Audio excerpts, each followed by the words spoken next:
All right. So when it comes to scripts, something you're gonna like, right? If you're in our home, if you're in our website and you're logged in, you can go right here to the scripts button, and you're going to always have access to some of the latest scripts that we're using, right? Here's our TKO lead scripts, here's our Kaizen Soulmate scripts, mortgage protection scripts, telesales scripts. And if you're using a warm market list, right, you're putting your own top 25 together, this is a script that a new agent would make for those first calls. In your situation, obviously you bought leads. And so we want to figure out what type of script to use for that. The main one that I would tell you is this one right here, the TKO lead scripts. So when you click it, it takes you to a Google Doc, and it gives you the script right here. Let me tell you kind of the objective of the call. The objective is obviously to schedule a meeting. However, the script is designed to get the person to try to agree first to either a virtual meeting or a phone call before a physical meeting is occurring. Why are we doing it that way? Because the reality is, with everything that's going on today with COVID-19 and everything like that, a lot more people are open to phone call meetings, telesales, or virtual meetings on Zoom. And so we try to lean that way first, but occasionally you come across the person that's like, no, I'm old school. I want to shake your hand. I want to see you face to face, in which case then if you're open for doing that, you jump towards that, right? The other thing that this script is designed for, it's designed to overcome a lot of the typical objections that you get from the beginning, okay? If you think about objections, one of the two biggest objections you get are, I'm not interested, or I already got insurance. And so the script is designed to overcome those from the beginning by making assumptive statements. So what I'm going to do is I'm going to actually role play the script with you. And I always encourage people to kind of go back to these videos and listen to them. But ultimately, the best thing you can do is print out this script and take 1 day, 2 days max, but no more than that, and role play it yourself. Role play it in front of a mirror with a smile on your face, and role play no more than 2 days, and then be willing to go and start making phone calls. I say it that way because there's nothing better than training in action, real training, right? And the other thing I say to you is, any field trainer that you work with, the one thing that they always have limitations on is their time. They're very limited on their time. So if you control the first domino of your business, which is if you are willing to be the person that makes the phone calls, once you get those appointments, you can find a trainer to go to that meeting with you. But finding a trainer that can be there to do your phone zones for you and with you is going to be the hardest thing. So it's the first skill set you want to master before even learning about the products, is your ability to get on the phone and schedule meetings. Does that make sense? Yeah, I'm going to take the nods as a yes, because you're still muted. I can't hear you. Okay, yeah, okay, good, cool. All right, so let me go through the script. So in the script, the lead's name is John, right? The agent is me, Tony, right? And the source of this is a life insurance lead, which is what most people buy, final expense leads, okay? So I'm going to go through the script. What's in red is what typically the prospect would say. And I'm just going to kind of go through it so you get a feel for it, all right? And I'll pause from time to time to explain the psychology behind the script. So ring, ring, he answers, right? Hello, is this John? Yes, it is. Number one, you never want to say their first and last name, because nobody calls a friend and says their first and last name, and telemarketers love to use first and last name. So I just use their first name. Hi, is this John? Yes, it is. John, thanks for taking my call. There's a psychology behind saying thanks for taking my call instead of saying how are you. How are you is the universal, I'm trying to sell you something. So you say thanks for taking my call instead, right? John, thanks for taking my call. My name is Tony, and I'm calling from the state of Florida Field Underwriters Department in your area. My license number is P104692. I'm calling and I have your address down listed as 123 Palm Boulevard. Is that correct, John? So now let me pause for a minute and explain the psychology behind that. By calling myself a state of Florida field underwriter, I put myself in a position of authority. I'm part of a department. By giving them my license number, it helps to alleviate a little bit of the, is this a hustle or is this a scam kind of feeling, right? I'm giving them a state license number. By asking them if the address is correct from the very beginning, because most leads come with the address, it allows you to confirm if that's accurate. If they say no to the meeting on the phone, because you confirm the address, maybe one day it's worth doing a drop by and physically seeing the person. So I say that to you because sometimes people say no on the phone, but they'll say yes in person. So am I telling agents that not to necessarily take no for a no? Yeah, in a way I am. Right now, don't get me wrong. Someone's totally rude on the phone with you, a complete jerk, like don't go knock on their door. But if they're polite and they say no on the phone, maybe it was just bad timing. I think it might still be worth dropping by one day and saying hello, shaking their hand, giving them a business card, giving them something. And by confirming the address, you know you're not wasting your time. Does that make sense? Nods your head. Yes. Okay, good. So I'm gonna start again and just kind of keep going. Hello, is this John? Yes, it is. John, thanks for taking my call. My name is Tony, and I'm calling from the state of Florida Field Underwriters Department in your area. My license number, John, is P104692. I have your address listed as 123 Palm Boulevard. Is that correct? Yes, it is. Listen, John, someone at your residence inquired over the need for our state-approved life insurance, mortgage protection plans, or funeral expense programs. I'm actually making a quality control call to see if someone at our office has already met with you. No, they haven't. Oh my goodness, I'm so sorry to hear about that.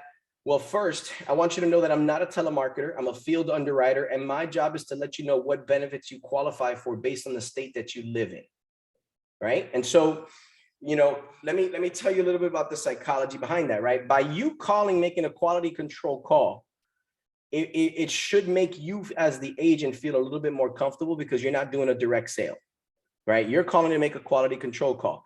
Here's the thing about lead generation. Even though you may buy an exclusive lead from the company that you bought it from, it doesn't necessarily mean that there aren't lead generation companies that have acquired that person's information.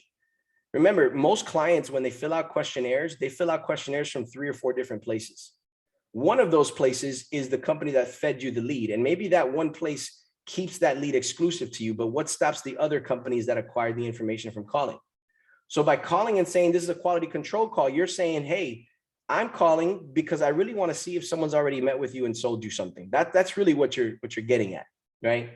Now, most people are going to say, no, they haven't. But I'm going to give you this. But the first script I'm going to go through is when someone says, yes, someone has already met with me or someone has already spoken with me, right? Most agents, when they hear the person on the phone say, yes, someone already talked to me, they think that the case is dead. It's really not. There's just a way to overcome it, right? So if someone says to me, yes, someone's already come by and told me about the insurances, right? Here's my response to them. That's great. My job is to now go over the state-approved legal packet that includes a medical care directive, a power of attorney, and a last will and testament. I may be also able to save you an additional 20 to 30% on your current insurance premium. Let me ask you a few questions in order to determine what benefits are available to you. I have your date of birth as ... Is that correct? In the last 2 years, have you been any type of tobacco user? How much insurance did you recently get? And how much is your monthly price? Do you happen to know which company it was that got you approved? If you notice, I'm not asking for permission. I'm taking the assumption that they are interested in that packet. Now, what exactly is that state-approved legal packet? It's our Kaizen Soulmate packet. Remember, we have a packet that we put together that has all the instructions for you to print out, whatever state that person's in, a power of attorney, a will, a medical care directive. It also has a balance sheet. It also has an emergency contact number section. I mean, it's a really good emergency kit that a beneficiary should have in the event something happens. Most people, when they hear the word wills, power of attorney, they think, oh my God, I got to go to an attorney to get that paperwork. That's going to cost me thousands of dollars. So when you say to them, hey, I have your free state approved will, power of attorney, they're more tempted to say, I want that. Can we meet? And so I use that when someone says to me, yeah, someone's already spoken to me, because I want to offer them at least a free giveaway in hopes that they say yes, right? Now, what's the real motive, right? My real motive is to see if I can get into a conversation with the person and find either other sales or maybe uncover that the insurance that they did recently purchase isn't as good as one that I have to offer for them. I don't want to put them in a worse position. I want to put them in a better position. But ultimately, I need to get in the door first. So that giveaway is really with the intentions of trying to get in the door, even though they recently bought something, to see if I could find them something better. Does that make sense? Right. That's the whole purpose behind that script, okay? And asking these questions, right? Tobacco user, is your date of birth correct, right? How much did you get? It gives me the data that I need to start doing my research before I meet with them in order to, have something better in place, before I run into them, okay? So this part in yellow represents the script of what you say if someone says, yes, someone's already contacted me. If they respond saying, no, they haven't, right? Then you're going to skip this first section here, right? And you're going to keep just reading the black, right? Which is, goodness, I'm so sorry to hear that. Well, first, I want to let you know I'm not a telemarketer. I'm a field underwriter, and my job is to let you know what benefits you qualify for based on the state that you live in. And then you go right here. Let me ask you a few questions in order to determine what benefits are available to you. I have your date of birth as such and such. Is that correct? In the last 2 years, have you been any kind of tobacco user? Would anywhere from $2,000 to $30,000 help cover the cost of your burial and final expenses? Right? I'm already kind of pre-qualifying them, right? They answer the questions, you gather the data, and then you make this statement right here. Based on this information, there's several options available to you. Okay, we have many state-approved methods to deliver your plans and still maintain social distancing. Our primary method is to schedule a virtual meeting using a platform called Zoom. Are you computer savvy? Right? Our next method would be over the phone, but any program you decided on would need to be signed via your email. Do you have a way of gaining access to your email? If you prefer a face-to-face method, then I would set up a scheduled visit to your home where you would remain in your car and I would remain in my car and you would remain in your home. I would verify your identification outside of your residence, and then we can transact by many methods of social distancing. Which of these methods do you prefer? Right? So I'm first going to ask them Zoom. If they say yes to Zoom, I have no reason to continue the script. If they say yes to Zoom, what I'm going to try to do is, if I can get into a meeting right then and there, hey, can you get on a Zoom right now? I'm going to do it. If they can't, I'm going to try to schedule a meeting for the next day or the following.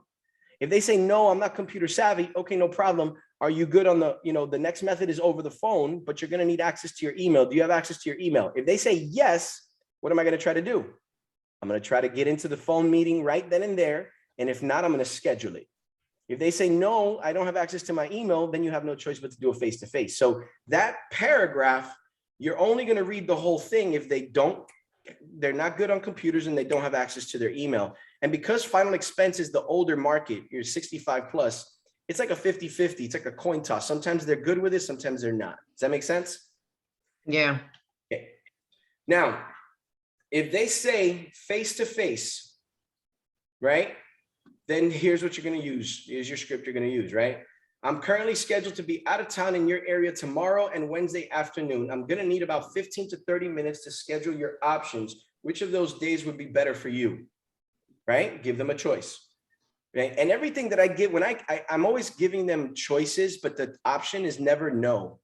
It's yes, it's just which yes, right? I'm scheduled to be out in your area tomorrow, right? If this is assuming I'm making dials on Monday, so tomorrow, Tuesday, and then again on Wednesday, which day works? This day or this day? Okay, tomorrow, great. How about what's better for you, 7 o'clock or 8 o'clock, right? Mornings or afternoons? I'm always giving two choices, but the choice is never no. It's just which of the two choices do you want to pick? Okay. And then I'm going to say this, is the number on your home going to be located on the physical building, or is it on the mailbox? And just so you know, I'm going to be driving a gray Ford F-150. Aside from me staying in my car as an option to practice social distancing, I can meet you at your home with a mask and glove and remain 6 feet apart from you, or I could bring a fold-out table and 2 chairs and we can meet outside of your home. Which one do you prefer? Some people will tell you, listen, you're going to have to stay in your car. Some people are going to tell you we can meet outside. Some people are going to tell you, I don't care. I take that COVID crap and, I don't believe in it. Like, you got to respect how you feel about social distancing, and you got to respect how they feel about social distancing. So, you measure that piece, right? And then when they give you the appointment, how do you close it off? Great. I look forward to meeting you tomorrow, 8 o'clock at this address. Have a nice day. The reason why I tell them, here's what I'm driving, is because I want them to feel at ease knowing that it's not a hustle. When they see my car pull up, they know that I'm the exact person that talked to them yesterday. If at any point in time during the script, they give you any kind of inclination that they don't trust you or they feel like maybe it's a scam or something like that, you want to make sure you can reference a way of validating that you're a real person. Something that I do and something that I recommend all my agents do is that they have a personal website created that validates who they are as a professional, as well as validates who they are as a person, right? Because let's face it, over the phone, telesales, let me see, hang on one second. There we go. Over the phone telesales, especially when you're talking about insurance, where you're going to be asking for people's socials, date of birth and stuff like that, you have to expect that some people are going to be a little bit weary about it. So whenever that would be me too, because I've gotten calls. They're like, "Oh, is your date of birth?" Yeah. So I mean, it happens, you know. And so when you feel like somebody's a little sketchy about who you are, one thing that I give them, I give them access to my website and I ask them to go to it right then and there. My website is TonyMartinezFinance.com. My website is designed to give validation to me being a real human being and being in the industry, because what it does is a couple of things. Number one, it gives you a picture. It gives you a little bio on who I am professionally. Then it humanizes me. It shows me socially, right? Notice the background picture is a picture in New York, so they know I'm not coming from another country. You know, it gives a background on who I am socially, personally. Then you have a couple pictures of me, right? I'm a real person. I've got kids, I've got dogs, I've got a significant other. You know what I mean? It just kind of gives all of that. But then look what it does. And I tell them this, I go, look, you can research my license. Here's my state license. You can also look up the state website and search my license so you can see that I'm a real person. Oh, and Mr. Klein, if you need to, follow me on Instagram, follow me on Facebook, or follow me on IG, right? Those are my handles right there. Those are my handles right there. And that way you can check to make sure that I'm not, you know, I'm not a crazy person. It's not a new Facebook account where I'm trying to hustle you or anything like that. And so I use that piece. I use this website greatly. I have a website developer that'll build agents these websites for like $250. So if that's something you feel you want to invest into, your website would look just like this, except it would obviously have your pictures, your bios, your quotes, you know, your stuff, but it's totally worth it. Totally worth it. When I do schedule the meeting, and I didn't put it in the script here, but I probably will put it in the script. I text them the website link once I schedule the meeting, you know, so I'm either going to show them the link in the middle of the phone call if I feel like they think I'm sketchy, or I'm going to definitely send them a text message with that link so they can check me out before we meet. Does that make sense? Okay. Yeah. Okay. Now, objections, right? These are some of the common objections. You have to know how to overcome them. I would tell you this part of the script is more important than even the beginning. Okay. What are some of the objections? I'm not interested. Okay. I can understand that. Many people tell me they're not interested because they already have coverage. The reason for my call is because I work for the department that provides a state-approved power of attorney, medical care directive, and last will and testament. These products usually cost anywhere from they run close to $1,000 if you obtain them from a private attorney. We're offering them to you as a courtesy to our residents of the state due to the recent learnings of many people. Due to the recent learnings that many people don't have these packets in place when they pass. Have you obtained your packet yet? Okay, no, I haven't. Okay, well, could we set up a time to go over this packet and make sure your current insurance have these packets assigned? Right? Again, it's the free giveaway you're trying to. Now, if they say to you, can you just mail it to me? Unfortunately, I'm not able to mail it to you. I do need to go over the packet with you, and I do need to show you what state-approved programs of insurance you already have in order for me to be able to give this to you. These are the requirements that my boss has given me. Right? Mm-hmm. What's another objection people give you? I already have coverage. That's great. My department, I work in specializes in working with clients who have insurance in place and showing them how to save 30 to 40% on their existing plans. Let me ask you a question. Would a 30 to 40% savings on your premiums benefit you? In addition, just so you know, we have a new state-approved legal packet that includes all three major documents, such as a power of attorney, a last will and testament, a medical care directive. You can use this with your existing policy or any new ones you obtain in the future. Okay, when would be a good time to, when would it be a good time to go over these benefits? I only need about 20 minutes. Right? I don't remember filling this out because that sometimes happens, right? People are like, I don't remember filling out a questionnaire. I can understand. Okay, that may happen at times, or perhaps it was one of your loved ones that filled it out for you. In addition, just so you do know, you do qualify for a free state-approved legal packet that includes all three major documents, like a power of attorney, a last will and testament, and a medical care directive. Either case, I'm here to tell you that you qualify for these benefits, so you may not want to let them go to waste. Okay, would it be okay with you if we continue our talk? All right, what's another objection? I asked to be taken off your list. Yes, you can. I just have to advise you that other organizations may have received your information and may call as well, but I will make sure that my organization doesn't call you again. Just so you know, in addition, you do qualify for a free state-approved legal packet that includes all three major documents like a power of attorney, a last will and testament, and a medical care directive.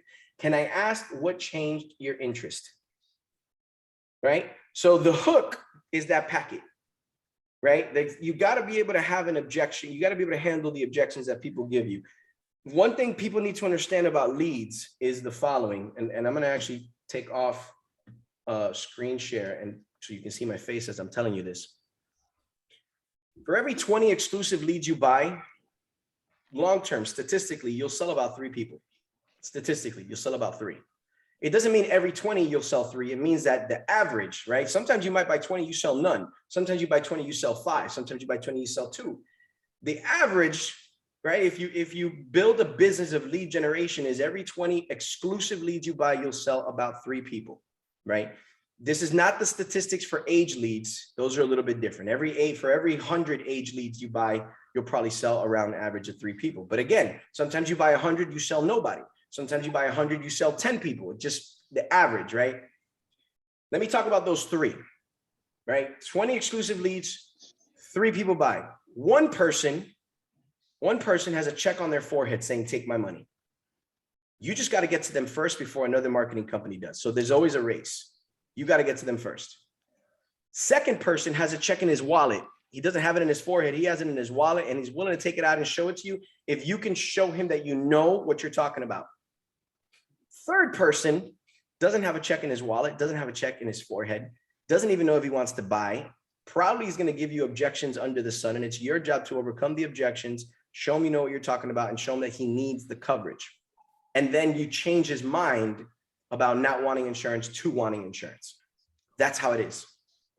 But it's always a race. No matter what, it'll always be a race.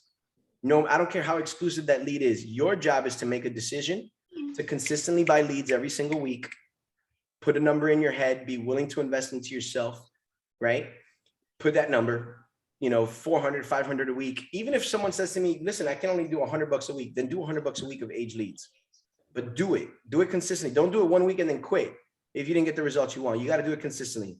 Number 2, you have to be intentional. The moment those leads come in, you have to pretend that there's a timer that's expiring.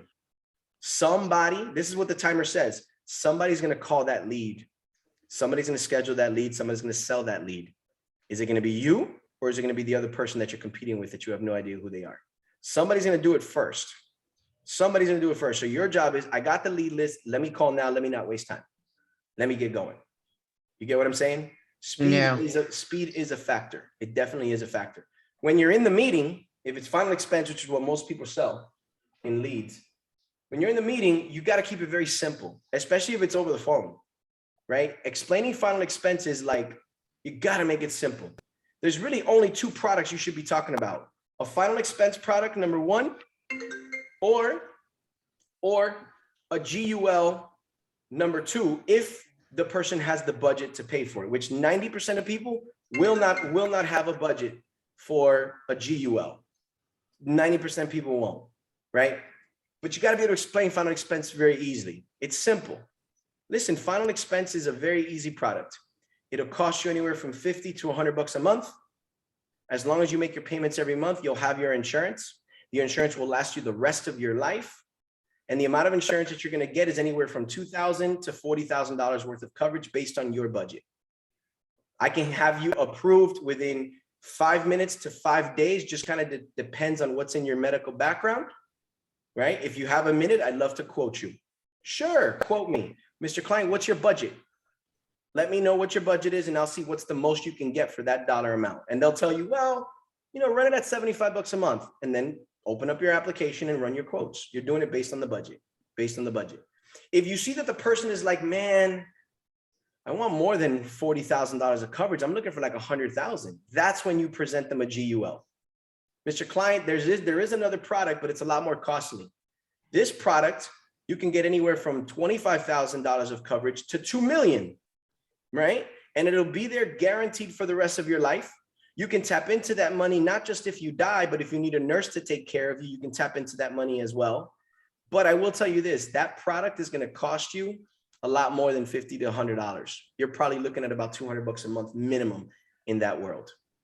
The only time I talk about a GUL is if someone says, I want more than $40,000 of insurance, which most people that are looking for final expense, all they want is 5 to 10,000. That's why I tell you, 90% of the people you meet are going to be very fine with the final expense. 10% might go, I'm looking for more than just 40,000, man. How do I get 100? If they ask you, man, I don't get it. My son has 200,000 of those coverage. He's paying 50 bucks. Mr. Klein, I want you to understand insurance is age sensitive and health sensitive. So your son, who's probably a lot younger than you are, is paying for insurance based on his age because there's a lot lower probability of that age bracket passing away prematurely. Unfortunately, at the age that you're at, the only two products that are available are these two, and the price is going to be higher. Right. But notice what I just did right now, you could do it on Zoom. I didn't draw anything, but the best one you could do is on the phone. I will tell you this, most people will say no to Zoom and yes to the phone. And if you're on the phone, it's just like that. You're verbally giving the explanation so that they in their head can picture how it works, right? How does final expense work? Mr. Client, it's very simple. It's going to be $50 to 100 bucks a month. You're going to pay that every single month. It'll be there until the last day that you're here on this God green earth, guaranteed. And the amount of insurance you're going to get is anywhere from $2,000 to $40,000, depending on what your budget is. So as long as you make your payment, you have insurance. You don't ever have to worry about it expiring, going away, or anything like that. Oh, okay. Mr. Client, can I run you a quote? Sure. What is your budget? Let me see what's the most I can get you for the budget that you're telling me. Oh, run it at 75 for me and 75 for my wife.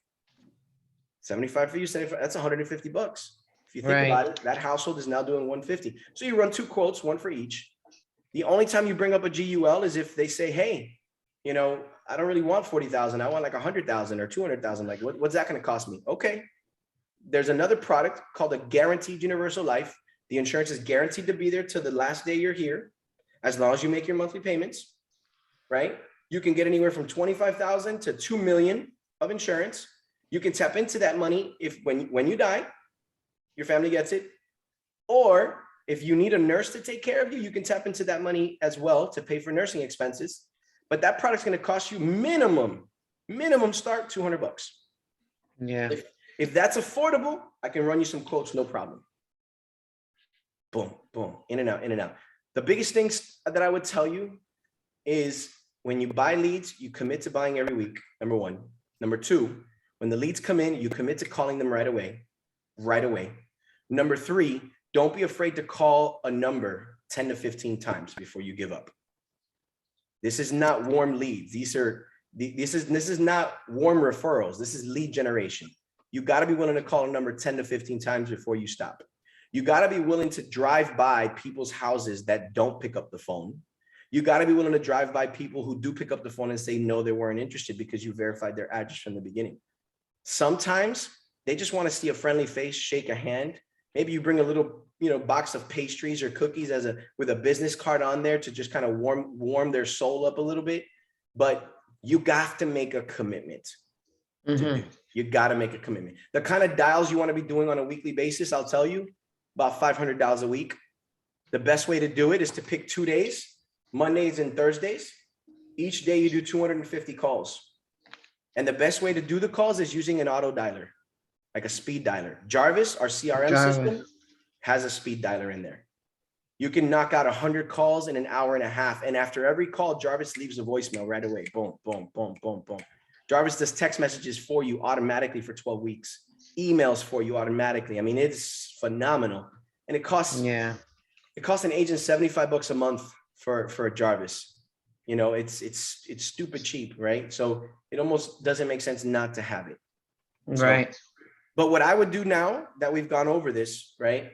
Review the video a couple times and then make a decision to practice this script for just no more than 2 days. I don't care how ready you feel. I don't care how not ready you feel after 2 days. I want you to make sure that after 2 days, you're willing to start calling people and expect. The majority of them are going to be not interested. The majority of them, you're going to go through the whole script, overcome the objections, and they're still not going to be interested. But if you can get, remember, a list of 20 people cost you $500 to $600. Every sale is going to be $1,000 to $1,500 in commissions. If you just get one sale, you made your money back and some profit. You get 2 sales, you made some decent profit. You get your 3 sales. You get 3 sales out of every 20, and you're buying roughly 40 leads every week. You're making $250,000. You go, wait, what? Yeah. Because if you're buying 40 leads a week and you're selling 6, right? 3 for every 20, that's roughly $6,000 a week minimum. Because you're making $1,000 to $1,500 per sale. So you make 6 sales a week, you're making $6,000 minimum to $9,000 per week. That's like $24,000 a month. You're making $250,000. You're probably spending $1,000 a week on leads, right? So you're spending $4,000 a month on leads, but you're making $24,000 in income. Your net take home is still 20 grand. But you got to commit to that activity. You got to commit to the script. Sometimes you're going to get disenchanted because you'll call 20 leads and then 40 leads and then 60 leads and nobody buys. And you're like, what the hell? I want to change my script around. No, don't change your script around. Maybe change the time of the day that you call, because that sometimes matters, but commit to 500 calls a week. Commit to overcoming the objections, at least 3 objections you want to try to overcome. Commit to trying to get them to get on a phone call right then and there. If you can get the client to get on a phone interview right then and there, pause your phone zone and try to make a sale right then and there. And then the last piece I'll tell you, commit to being willing to take 1 day a week and do drive-bys. Just drop by people's houses. The ones who said no to you, the ones who didn't pick up the phone, because that third person that I keep talking about that doesn't know they want it, that third person 90% of the times comes from a drop-by. Does that make sense? Yeah, it does. All right. Any questions about this? No, Okay, good. not at all. Good.